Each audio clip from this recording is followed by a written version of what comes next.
A intenção do nosso momento aqui é, claro, trabalhar o aprendizado, né? Claro, sempre esse é o objetivo nosso, o aprendizado bíblico, por isso a Escola Bíblica Dominical, mas também é tempo de nós revermos aquilo que nós já vimos lá no passado, na classe chamada classe de catecúmenos, lembra antigamente?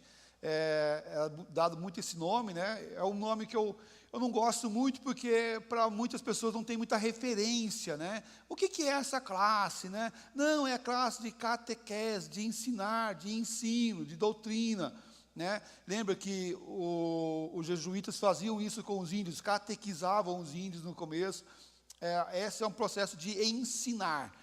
O processo de ensinar nós temos hoje, que é de ensino, de caminhar com isso. Eu prefiro o nome de classe de nossos membros, né, que é passado assim também, classe de ensino, classe de integração e assim por diante. Tá? Mas eu creio que a grande maioria aqui já é membro da Igreja Presbiteriana do Brasil, já membro dessa igreja, mas isso também vai servir para aqueles que não puderam participar de uma aula, perderam uma aula, podem assistir lá no nosso canal do YouTube, ou também querem rever essas aulas, pode também ir lá e assistir no nosso canal do YouTube, e assim serve tanto para ensinar os novos, quanto para a reciclagem daqueles que já são membros da nossa igreja. Hoje é o estudo 1, e o estudo 1 é sobre a importância da profissão de fé. A importância da profissão de fé. Como é importante professar a nossa fé? No que você crê? No que você pensa? Como que você vive esses ensinamentos? Mas eu creio em tudo.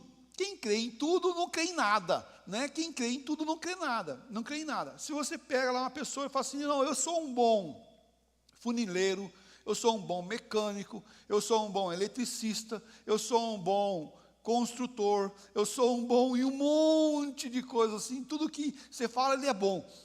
Então ele não é bom em nada. Ele não é bom em nada, né? Porque aquele que é bom, ele é bom especificamente em uma única coisa. O tempo que eu fui fazer a cirurgia, você tem que encontrar um ortopedista especialista em joelho. Olha, então, não é qualquer ortopedista. E aí eu estava lá nesse ortopedista e falei assim, doutor, eu estou com uma dor no meu ombro aqui. Falei, o ortopedista de ombro é o fulano de tal. Fale com ele depois, porque de ombro eu não entendo nada. Falei, mas não entendo, é ortopedista, não é? Não deveria? Assim, ok, mas ele sabe um pouco. O outro que é especialista sabe muito daquilo. Por que isso se traz para nós uma ilustração? Traz para nós porque aquele que diz que crê em tudo, não crê em nada. Eu vou em todas as igrejas, porque todas as igrejas são boas, que falam de Deus. Então você não entendeu nada até agora. Por quê? Porque nem tudo que brilha é ouro, né? Nem tudo que brilha é ouro, nem tudo que você se alimenta é saudável. E ali naquele lugar que você possa estar indo, você pode estar recebendo uma alimentação ruim, péssima, que traz frustração e dor ao teu coração. Traz uma visão de Deus diferente. Nós cremos na teologia bíblica reformada. Mas não bastaria bíblica? Sim, bastaria bíblica, sim.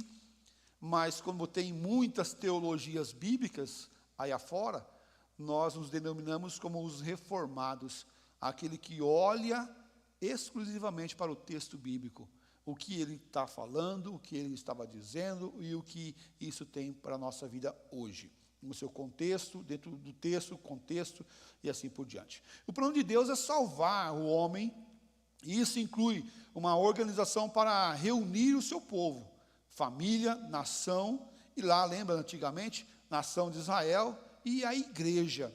Então Deus primeiro trabalha a constituição da família, trabalha um povo que é dele, né? Esse povo chamado Israel, uma nação chamada Israel, e diga de passagem, o Israel de hoje não é o mesmo Israel lá do Antigo Testamento, ok? Porque muitos falam assim, mas o povo israelita, não, calma aí, uma coisa é a nação de Israel hoje, uma coisa é o povo de Deus hoje.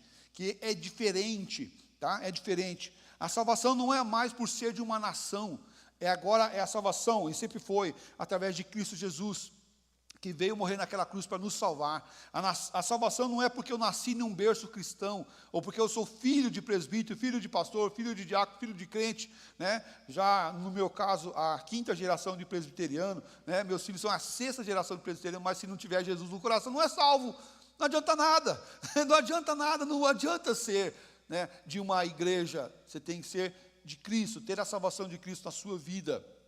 E isso aqui, Deus sempre trabalhou um povo. Ah, mas alguns falam assim, mas Deus escolhe um povo e deixa outro. Sim, mas Deus faz acepção de pessoas. Sim, Ele escolheu. E quando Ele escolhe de forma perfeita e maravilhosa. E isso é bom para nossas vidas, entender isso. Ah, mas isso é excludente. Olha, sempre foi. Sempre foi. A comida que você comia, que você recebia do seu pai lá na tua casa, excluía outras pessoas, não excluía? Excluía teu vizinho, teu amigo, teu parente, as pessoas que estavam do seu bairro, excluía todo mundo. Ah, então teu pai era excludente? Sim. Nós alimentávamos nossa família. Deus fez isso, Deus escolheu um povo para ser seu. E reuniu esse povo em um lugar, para que esse povo viesse adorar o nome dEle e engrandecer o nome dEle. E para agora, no Novo Testamento, e nesse tempo, nós cremos e vemos que esse povo faz parte de uma igreja onde as pessoas precisam fazer parte, e elas fazem parte como? Está ali, professando a sua fé, e ela recebe isso, ela faz isso através do batismo e da profissão de fé, declarando a sua fé. Então, a profissão de fé é a declaração pública feita por aquele que crê em Jesus, é o Filho de Deus. Quem recebe o batismo, quem faz a sua pública profissão de fé, são esses que creem que Jesus Cristo é o Filho de Deus, que foram remidos pelo sangue do Cordeiro. E como nós sabemos disso e como vemos isso? Vamos observar o texto bíblico. Pode passar para o próximo slide lá, Nicolas. Olha só, o texto bíblico, Mateus 16, é a declaração de Pedro: Tu és o Cristo, o Filho do Deus vivo. Que declaração maravilhosa. Quem o senhor acha que eu sou? Né? E tu, o que falas que eu sou? Ele falou: Tu és o Cristo, o Filho do Deus vivo. Filipe, ao encontrar o eunuco no caminho, ele sobe ali na carroça, né, no carro, né? Lá no Paraná a gente fala carroça, né? Sobe ali e ensina para ele. Você entende o que você está lendo? Não tenho, não sei, não consigo entender direito. Porque não tem ninguém para me explicar. Fala, então deixa eu te explicar. Ele sobe lá no carro, onde o eunuco estava, e ensina para ele. E chega um momento, ele fala assim: aqui tem água, que me impede de ser batizado? E aí, ali naquele momento, um momento especial, ele fala: se você crê no Senhor Jesus Cristo, você pode ser batizado. E aí eu creio. Então eles foram até a água e ele foi batizado, declarando a sua fé, declarando aquilo que ele crê. Se com a tua boca, o que ele fala ali? Confessares Jesus como Senhor, e o teu coração credes que Deus o ressuscitou dentre os mortos, será salvo. Porque com o coração se crê para a justiça, e com a boca se confessa a respeito da salvação. Romanos 10, 9 e 10. Isso traz das Escrituras para nós. Não é só crer. Eu tenho que crer e quê? Confessar. Eu creio e eu declaro. Quando chega uma pessoa para você e fala assim: no que você crê? Hoje não é essa pergunta, né, que as pessoas fazem, mas ela fala assim: você de que religião? Você de que igreja? Né? Você de que igreja? Contando esse aspecto, fazendo essa ligação, né? Você de que igreja? Eu sou da Igreja Presbiteriana do Brasil, na Igreja Presbiteriana Maranata, lá da Vila Dora. E aí, mas o que essa igreja crê? Aí eu estava na fisioterapia, E lá estava conversando com o fisioterapeuta e falei que eu era pastor da igreja, tal. Mas como que é essa igreja? Aí eu estive explicando para ele no que eu creio, no que a igreja crê, como é a forma nossa de culto. Porque se confunde muitas vezes a nossa forma de culto como nós cremos as coisas. A nossa forma de culto está dentro do que nós cremos, sim. Nós cremos num Deus que não precisa de barulho para se crer, para se adorar, para se confessar. Nós cremos em um Deus que é organizado, porque Ele organizou todas as coisas e colocou tudo de forma correta. Então nós cultuamos de forma organizada, centrada, cada qual no seu momento, no seu tempo. Não precisamos gritar, não precisamos apelar para o emocional. Trabalhamos o racional. Sim, nós cremos naquilo que é emocional também, porque Deus criou as emoções, mas nós vemos essa parte intelectual, a emoção e a vontade, que está ligado a esses três elementos em uma só coisa. Então, nossa profissão de fé deve estar presente três elementos: o intelecto, a emoção e a vontade. Intelecto é o que eu penso, a minha emoção, meus sentimentos é para o Senhor, e minha vontade, são minhas ações. Eu quero, logo eu faço. Eu quero, logo eu faço. E aqui, vamos abordar essas três partes aqui. Primeiro, o intelecto. A fé cristã é convicta, uma convicção baseada em fatos reais. Ah, mas é fé. Sim, é verdade, é fé. É fé, mas ela é fatos baseados em coisas reais, não em coisas imaginárias. Ah, mas Deus nós não vemos, mas é o que Ele é real. Ele não é uma ilusão, Ele não é uma projeção do homem, né? Ele é fato. Ah, posso provar? Eu não posso provar nem que existe de forma científica, mas também não posso provar que não existe também de forma científica. Então, por isso é fé, mas é fé pelo aquilo que Ele faz. Agora, é empírico, né? De forma empírica, sim.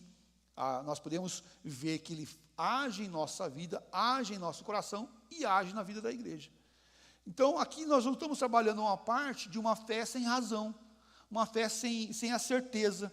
Não é um salto no escuro, pula aí, vai ver o que vai dar depois.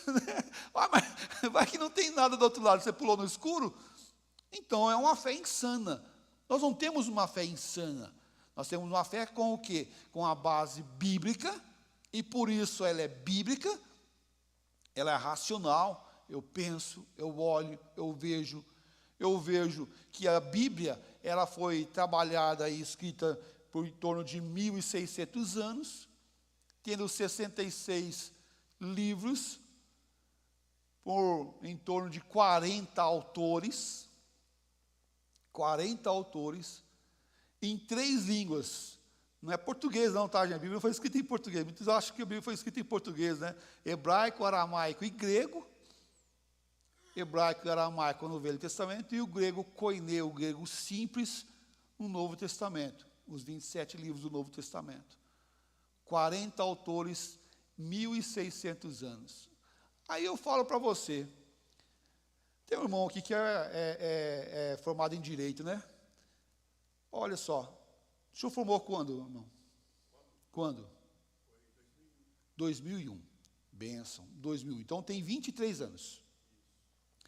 Aquele livro lá, da época do que você estudou, Direito, lá de 2001. Não, 24 anos, né? 24 anos, já 24 anos de formado. Aquele livro que quando o senhor estudou lá Direito, lá em 2001, aqueles mesmos exemplares que custou um rim, que livro de Direito é caro, né? 2 rins, né? Do pai e da mãe, né? É muito caro. Vale hoje igual daquele tempo?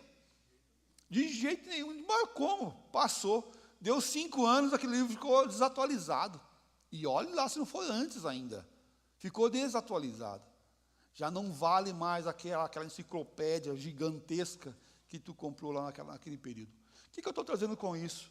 Estou trazendo com isso porque a Bíblia ela é a nossa fé e regra de fé e prática, e a nossa parte do nosso pensamento, da nossa razão, porque 1.600 anos que foi escrito, e do começo ao final ela é coesa, e vale até hoje. Foi escrito em 3 línguas, e vale até hoje. E ela tem 40 autores, e todos estão trabalhados de forma coesa e de forma centrada a mostrar Deus e a revelar Deus para nossas vidas. E esse livro não passou e nunca vai passar, porque a palavra do Senhor é eterna e ela permanece para sempre. Isso não tem como não ser de Deus para a nossa vida. Isso não tem como não ser de Deus para o nosso coração.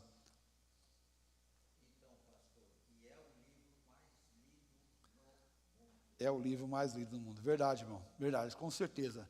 É o livro mais lido do mundo. E por isso João 5,39 fala assim: examinai as Escrituras, porque julgais ter nelas o quê? A vida eterna. E são elas mesmas que testificam de mim.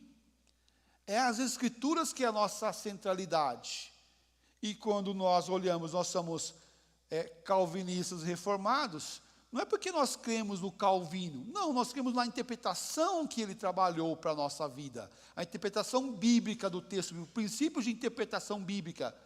Nós não cremos no Calvino, nós cremos na Bíblia, mas ele trouxe princípios para trabalhar a interpretação bíblica, princípios de interpretar a Bíblia e voltar para a Bíblia. Toda vez que o homem sai da Bíblia, ele vai ter problema.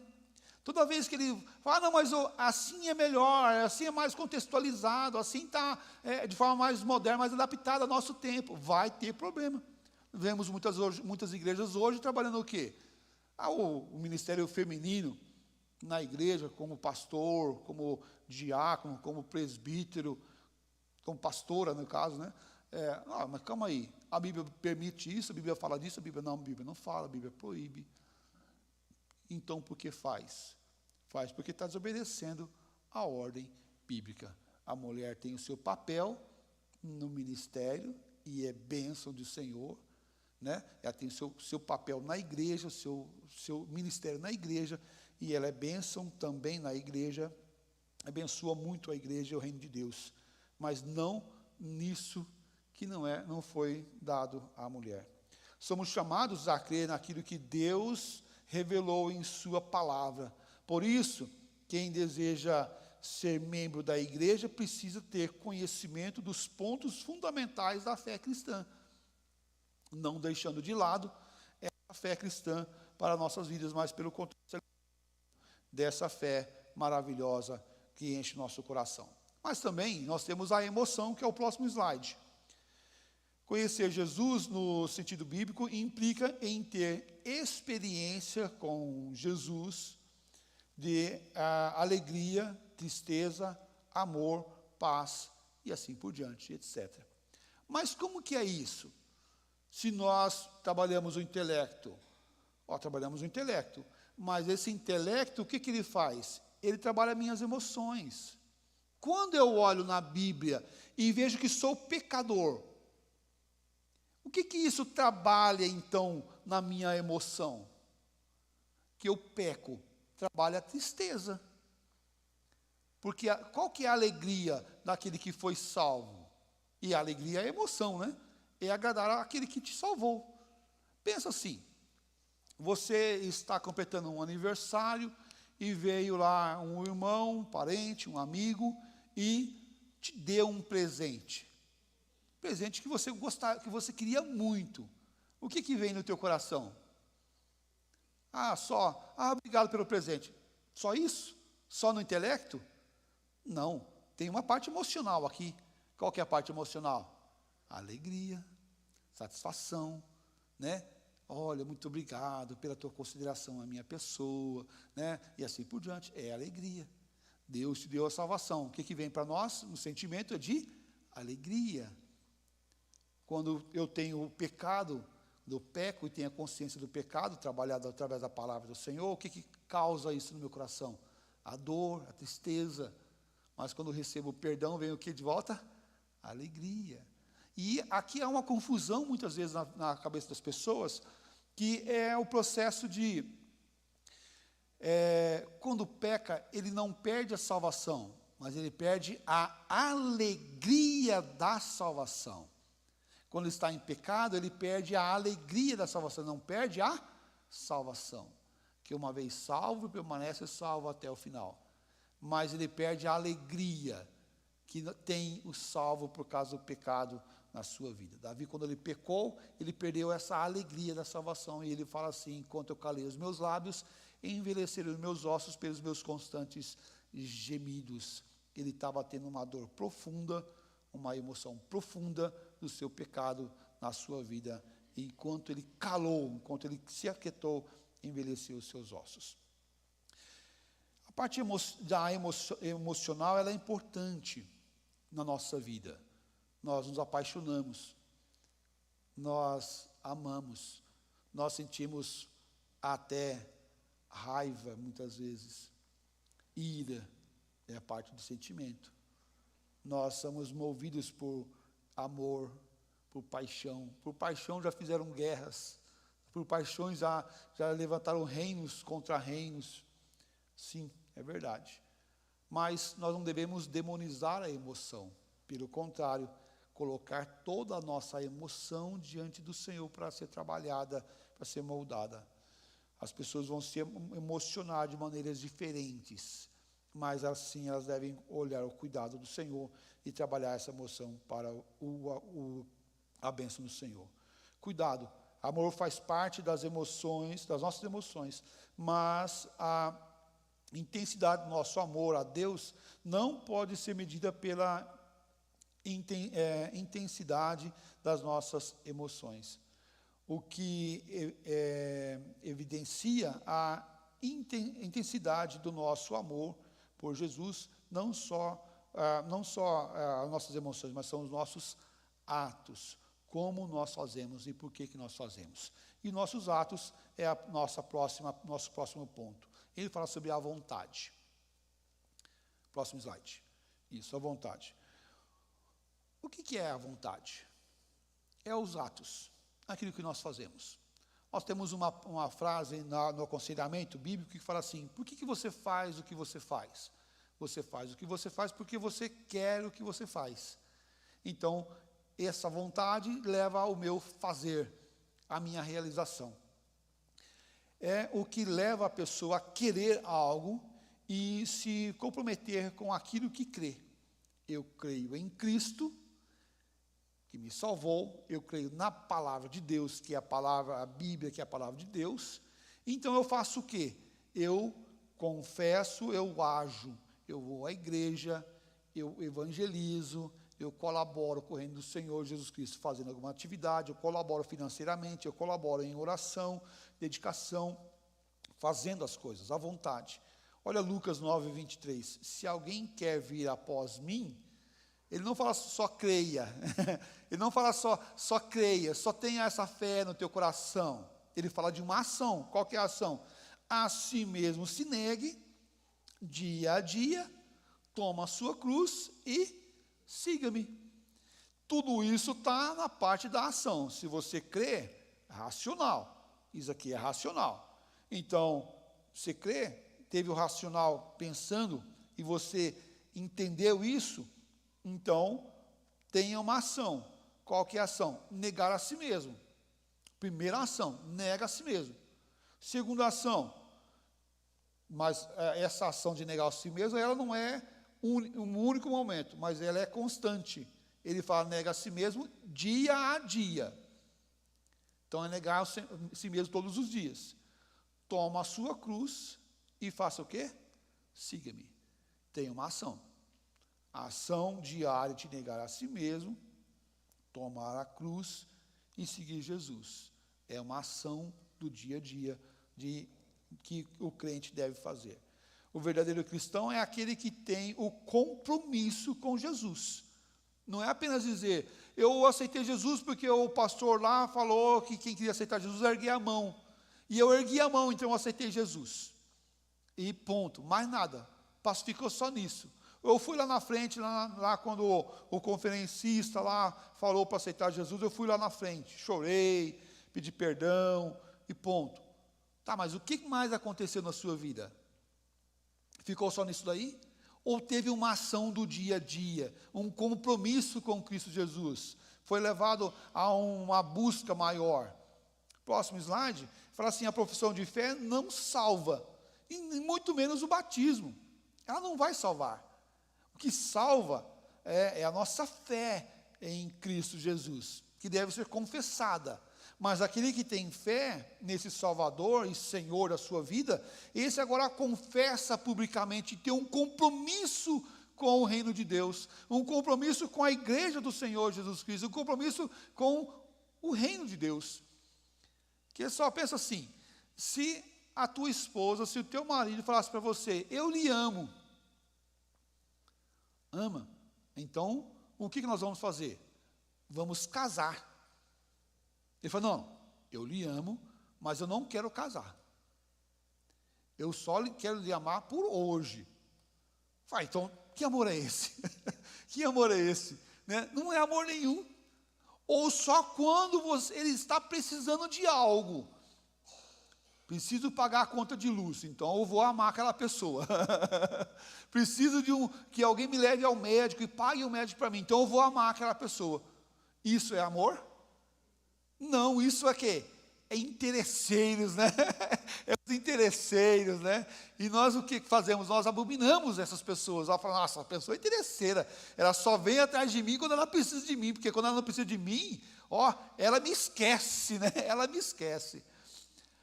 Agora, será que também muitas pessoas também não fazem isso com Deus?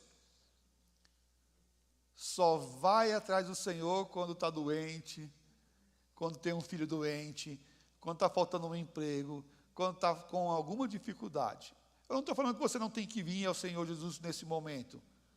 Venha, pode vir. Porque a gente fala assim, se não vem pelo amor, vem como? Vem pela dor, né? Vem pela dor. Venha ao reino do Senhor, venha até Jesus. Mas faça o que depois disso? Permaneça com Ele, tenha um compromisso com Ele. Não saia dos braços do Pai. Não saia dos dele, fique com Ele. Ele é teu Salvador, Ele é teu Senhor agora. Cristo, o Senhor nosso Deus, não deve ser o nosso serviçal. Ele não é o nosso serviçal. Ele é o Senhor da nossa vida. E agora aqueles que estão no Senhor têm que ter essa razão, esse pensamento de vir e permanecer, de buscar a Ele. Mas aquele que pela fé recebeu Jesus como Salvador e Senhor, deve professar a sua fé publicamente. Confessar Jesus Cristo e permanecer com Ele. Olha o que diz Mateus 10, 32 e 33. Porquanto todo aquele que me confessar diante dos homens, também eu o confessarei diante do meu Pai que está nos céus. Mas aquele que me negar diante dos homens, também eu o negarei diante do meu Pai que estás nos céus. Olha a seriedade disso. Olha o quanto isso é forte. Se você confessar diante dos homens, o Senhor Jesus Cristo irá confessar diante de Deus. Mas se você negar a Ele diante dos homens, o que o Senhor Jesus vai fazer, que Ele está falando aqui? Ele vai negar a nós diante do Pai que está nos céus. Isso é sério, gente. Confessar Jesus Cristo é algo que deve mover o nosso coração, deve mover a nossa vida a estar com Ele e para a glória dEle. Nós vamos ter a segunda parte desse estudo, que é a parte da confissão de fé, tá? Então nós vamos trabalhar, ela é conciliada com o discipulado de catecúmenos do Adão, da editora Z3, e conciliado com a confissão de fé de Westminster. Capítulo 1 da confissão de fé, ele fala das Escrituras. Olha só o que diz essa parte, passa, Nicolas, pode passar segunda parte, mais um, isso. Olha o que diz o primeiro capítulo da confissão de fé de Westminster. Ele fala sobre as Escrituras. Só a criação não é suficiente para nos dar conhecimento de Deus e da sua vontade. necessária para a salvação. Por isso, Deus decidiu revelar-se e declarar a sua vontade através das Escrituras, que é a Bíblia. Então, o que a confissão de fé está falando aqui? Que a criação, ela revela Deus também. O céu, os pássaros, a árvore, todo o sistema, né, de chover, evaporar, né, decantação, tudo isso revela Deus. As estações, tudo isso revela Deus. Tem visto muito sobre os planetas. Meu, como que isso revela a Deus? Não tem como não crer que existe um ser superior, um ser infinito que criou tudo isso. É tão forte, tão poderoso isso. Então, a natureza revela a Deus, mas ela não é suficiente para trazer tudo aquilo que eu preciso para servir e amar a Deus intensamente. Então, por isso tem as Escrituras, a Bíblia. Ponto 2.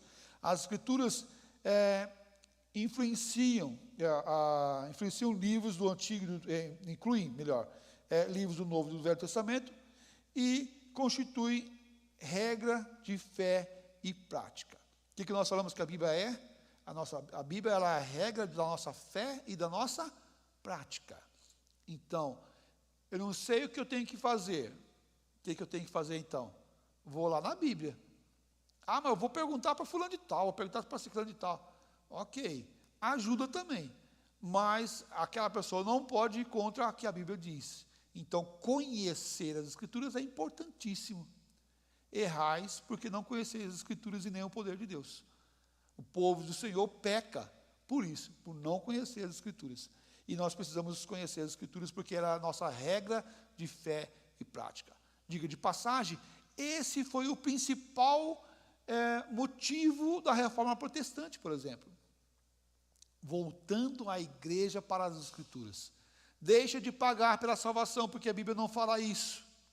Deixa de fazer penitência, porque a Bíblia não fala isso. Deixa de colocar a salvação nos deuses, nos ídolos, porque a Bíblia não fala isso. A volta das Escrituras foi a principal. Mas só ela deu glória. Amém. Mas a Bíblia trabalha justamente isso. De onde sai isso? Nós devemos dar glória somente a Deus. Sai das Escrituras. Aonde diz que a salvação é somente através de Cristo Jesus? Nas Escrituras. Aonde fala que é somente a graça? É as Escrituras que fala. Então, a principal base da reforma protestante foi voltar às Escrituras. Porque quando nós voltamos às Escrituras, vamos deixar todas essas coisas de lado. E vamos voltar para Deus, vamos colocar Cristo Jesus na centralidade da nossa vida, vamos olhar a graça maravilhosa sobre nossa vida, vamos ver a fé salvadora em nossas vidas, e nós vamos dar glória somente a Deus, Pai Todo-Poderoso. Por isso, a volta das Escrituras ela é fundamental. No nosso tempo, nós não podemos deixar de olhar as Escrituras. Mas, volta ao ponto anterior, isso, deixa aqui ainda, só falar sobre o último ponto, aí, o ponto 3. Os livros apócrifos não fazem parte do cânon da Escritura e não têm autoridade na Igreja de Deus. O que ele está falando dos livros apócrifos? Alguém aqui lembra disso? O que é os livros apócrifos? Pronto, livros não inspirados pelo Espírito Santo. No período da Reforma Protestante, a Igreja Católica Apostólica Romana, para justificar as práticas de indulgência, a oração aos mortos, o que ela fez? Ela colocou alguns livros que até aquele momento não tinha ainda na Bíblia. E colocou Macabeus, por exemplo, e assim por diante, acréscimo de Esther, por exemplo, e assim por diante, e alguns outros, que não estavam no cânon. O que é o cânon? O cânon é a metragem, que é livros inspirados, aqui dentro dessa partezinha de livros inspirados. Eram livros históricos que foram colocados no período da Reforma Protestante para justificar as práticas que a Igreja Católica tinha naquele momento.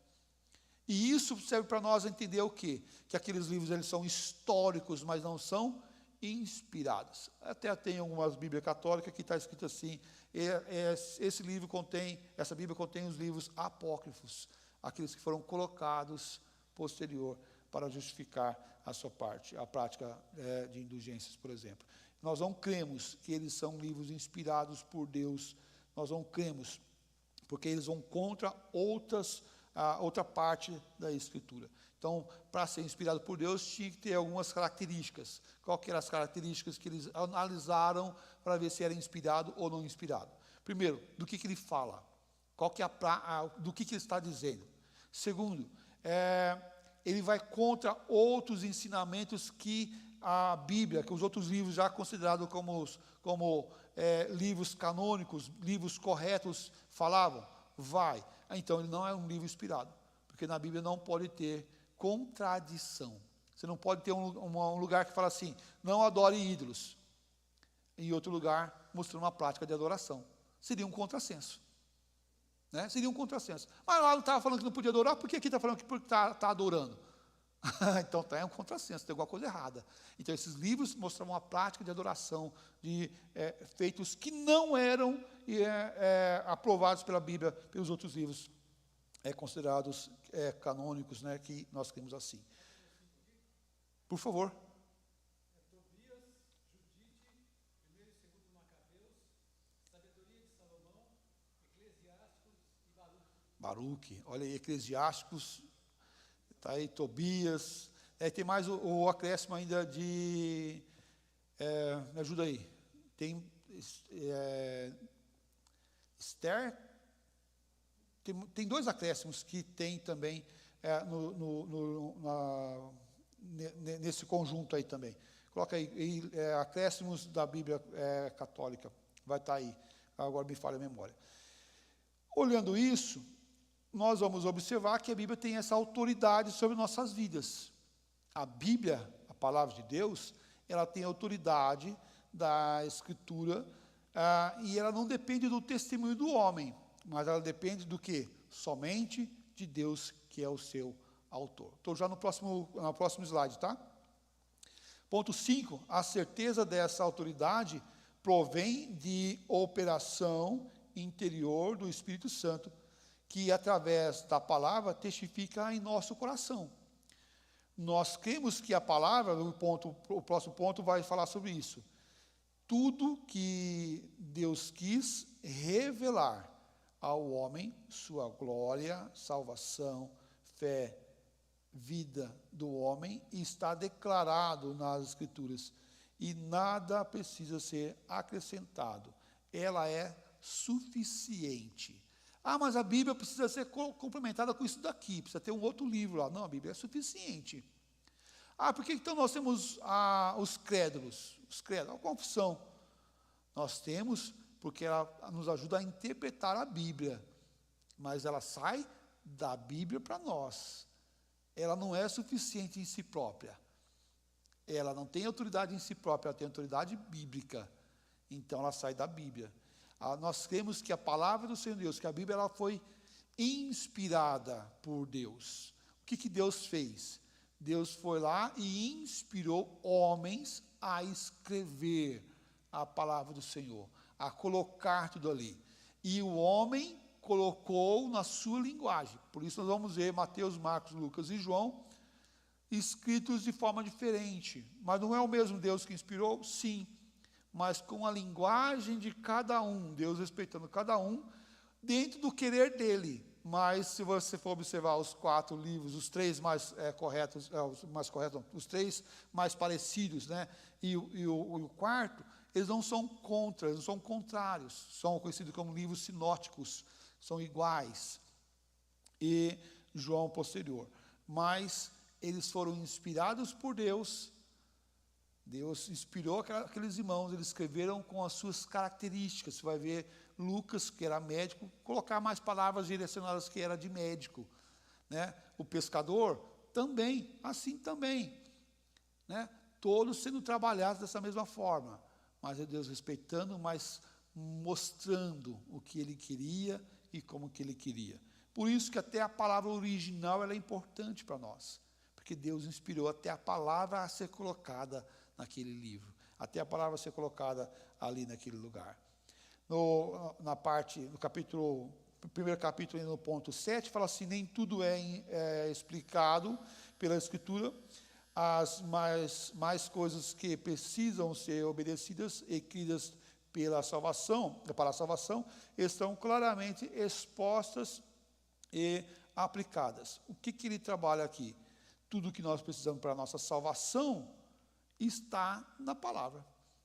Mas a Bíblia não fala se eu posso trabalhar como um médico. A Bíblia não fala. Mas ele fala que quando você for um profissional, você seja um profissional temente ao Senhor. Mas que a mulher pode votar ou não pode votar. Ela não fala se a mulher pode votar ou não pode votar. Mas ela dá princípios de igualdade, por exemplo. Né? Ela dá princípios de honestidade, princípios de orar pelos nossos líderes, princípios de cuidar do próximo. Então, com isso, eu posso ver que todos são iguais, todos devem ter os mesmos direitos. Então, se o homem pode votar, a mulher também pode votar. Olha como o princípio está lá. Não está claro na Bíblia que pode fazer isso e algumas coisas. Mas os princípios que lá estão me ajudam a tomar essa decisão. Mas os principais princípios que lá estão para a minha salvação, isso permanece, isso está de forma clara e explícita lá na palavra do Senhor Deus. O AT é antigo, tá? Antigo Testamento, escrito em hebraico e aramaico, né? E o grego no Novo Testamento. Foram conservados puros e autênticos pelos séculos. Devem também ser traduzidos em línguas nativas das nações. Por que ser traduzido nas Bíblias nativas das nações? Para que cada povo pudesse ler e assim a Bíblia na sua própria língua. A tradução da Bíblia hoje ainda é fato. Muitas línguas não têm a Bíblia traduzida ainda. Povos indígenas não têm, tem sido um trabalho muito árduo, né, para os nossos missionários que estão traduzindo a Bíblia na língua de cada nação, de cada povo. Né? Isso é importante entender também.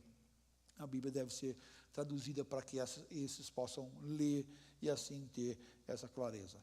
A regra para a interpretação da Bíblia é a própria Bíblia. Então, se você tem uma Bíblia de Genebra, por exemplo, uma Bíblia de Genebra, que é uma Bíblia muito boa, que está lá no final da Bíblia, tem um comentário bíblico lá, tem um comentário. Na Bíblia de Genebra tem hora que tem mais comentário bíblico do que texto bíblico, né? Tem tanto comentário ali, por exemplo, em Romanos, por exemplo, que tem mais texto bíblico, tem menos texto bíblico e tem mais comentário bíblico. Então, o que isso trabalha? Estou no ponto 9. O que isso trabalha? Volta um ponto. Volta um slide. Isso aí, no ponto 9, lá, o último ponto, lá embaixo. O que isso trabalha? Trabalha o seguinte. Eu vou ler a Bíblia e já vou olhar o comentário? Não, espere um pouquinho, José, né? Que a gente fala, espera um pouquinho. Como que eu faço, então, para interpretar a Bíblia? Eu leio a Bíblia. Leio o texto bíblico, que é sagrado, que é o santo. O comentário bíblico é de homens, ok? O comentário bíblico é de homens. Então, eu leio o texto bíblico. Observo lá no texto bíblico, o que mais a Bíblia falou sobre isso? O que mais o texto bíblico falou sobre isso? Então, eu olho o texto bíblico e vou observar outras referências falando sobre aquilo. Então, a chave bíblica me ajuda bastante a estudar a Bíblia. Tá? Eu sei que muitos hoje têm colocado lá no chat GPT, né? na AI, né? O que tal texto está dizendo, né? Ok, ajuda também. Mas, antes de fazer isso, olhe a Bíblia, conheça a Bíblia, leia a Bíblia. O que mais fala sobre isso? Tal texto fala sobre isso também. Vai lá, leia, entenda, porque o principal intérprete da Bíblia é ela mesma, Não é o comentário, não é o Berkoff, não é o comentário de Hernandes, do Hendricks, não é nada disso. Não é o comentário de Calvino. A principal interpretação da Bíblia é ela mesma. Não é o chat, não é a AI. A principal interpretação da Bíblia é ela mesma. Isso tudo me auxilia, deve nos auxiliar. fiz a leitura bíblica, olhei o texto, o contexto, então posso depois ler o que a Bíblia de Genebra está comentando sobre aquilo, o que a Bíblia Thompson, o que a Bíblia Shed e assim por diante, tem tantas Bíblias aí. Ajuda, ajuda, mas que tem alguma coisa ali, o texto bíblico deve permanecer, porque é ela que é inspirada por Deus, e não esses outras coisas. Finalizando o capítulo 1, o próximo slide, fala assim, que é o ponto 10. O Espírito Santo, falando através da Escritura, deve ser o juiz supremo para todas as controvérsias religiosas e opiniões particulares. Eu posso ter uma opinião, na minha opinião, ela não pode ir contra a palavra do Senhor nosso Deus.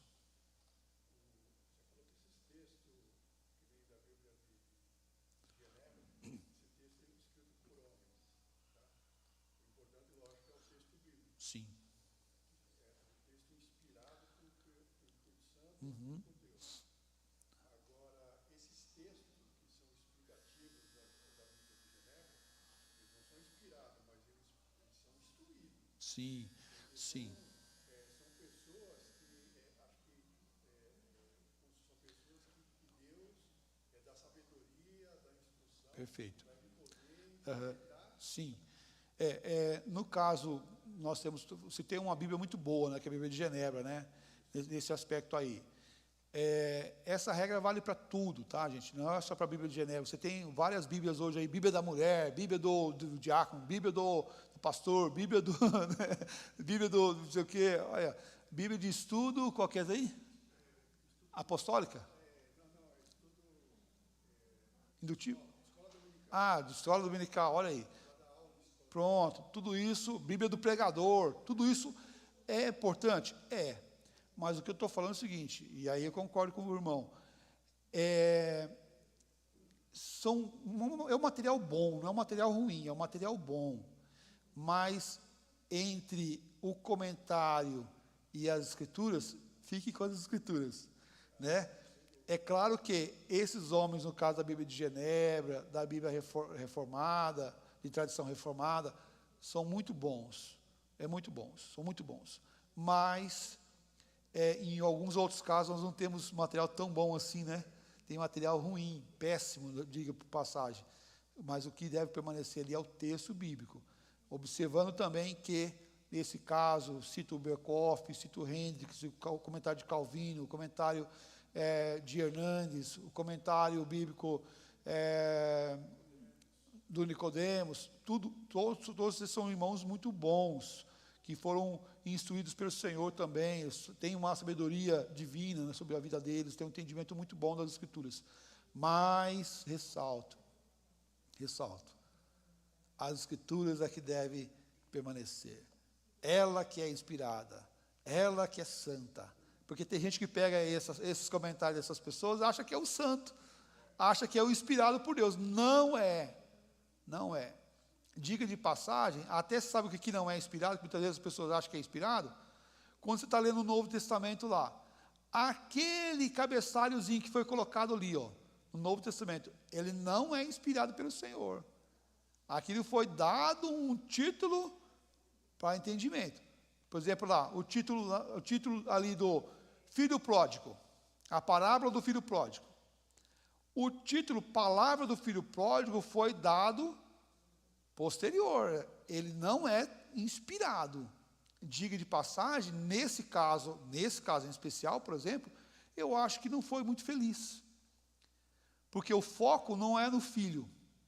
O foco da Escritura, ao contar a história do filho pródigo, conhecido como a história do filho pródigo, o foco é o pai que perdoa. Não é o filho que sai. É o pai que perdoa, é o pai que ama, é o pai que abraça, é o pai que acolhe, o pai que restitui. O foco não é o filho, o foco é o pai, que é ali a representação da pessoa do Senhor nosso Deus. Percebe? O pai que fez uma escolha. O pai que ele deu, né? Deu a herança para o filho sair. Então, percebe como a gente pode ser até induzido por um título que é dado ali? A gente pode ser induzido. Esse título, ele não é santo, esse título foi dado posterior. o texto sagrado que é o santo. Então a gente deve observar isso, olhando as Sagradas Escrituras, que esse é um ponto maravilhoso para a nossa vida, né? Como que isso edifica o nosso coração e saber, poxa, a centralidade não é o cara que saiu, a centralidade é Jesus, é o Senhor, é o Deus que perdoa, é o Pai amoroso. Talvez se fosse o título dado para nós, deveria ser assim, a parábola do Pai amoroso. Não seria muito melhor do que a parábola do filho pródigo? Fala, Marcos.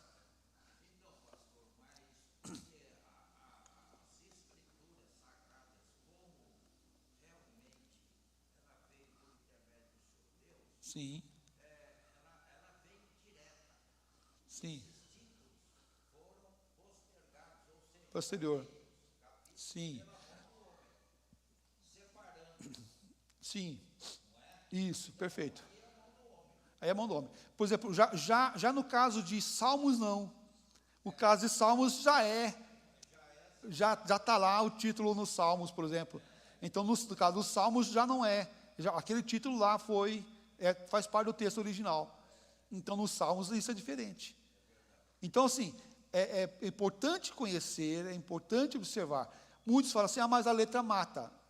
Quando ele fala que a letra mata e o Espírito vivifica, ele não está falando da Bíblia, tá, gente? Ele estava falando da letra, da lei. Da lei. A lei, lá matava, porque lá dava sentença de morte. Então, a letra mata. Ela dá sentença de morte. Ela não está falando da Bíblia. Porque você estudar muito a Bíblia, você vai morrer. Não, de forma nenhuma, você vai ficar com sabedoria divina sobre a tua vida.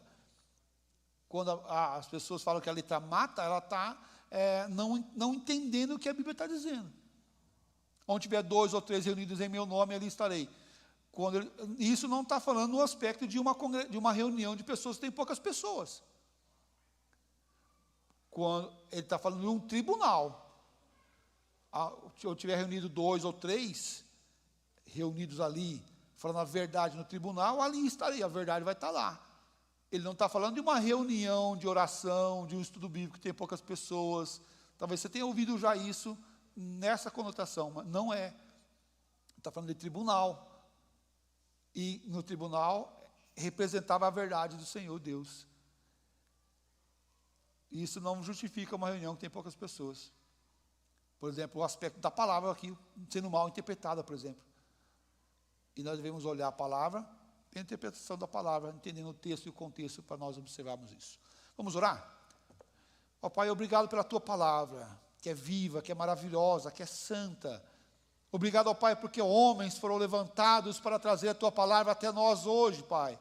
Homens que estudaram a língua original, que fizeram a interpretação dos textos, que traduziram para nós, ó Deus, temos esse acesso, ó Pai. Que possamos amar a Tua palavra, que possamos dedicar nosso coração, ó Deus, no confessar Jesus Cristo como Senhor da nossa vida. Ó Pai, quando pedirem a razão da nossa fé, que nós venhamos ter a coragem e a forma de dizer no que nós cremos. Sejamos, ó Pai, aqueles que têm a razão da nossa fé clara em nossa mente e coração. E que possamos, ó Deus, entregar, ó Pai, isso para as pessoas à nossa volta também, ó Pai. Sejamos, ó Pai, um manancial de bênção, um manancial de palavra, um manancial vivo, para a glória e honra do Teu doce nome. Em nome do Senhor Jesus, ó Pai, que nós oramos e agradecemos. Amém, ó Pai. Amém. Deus abençoe, meus amados. Obrigado.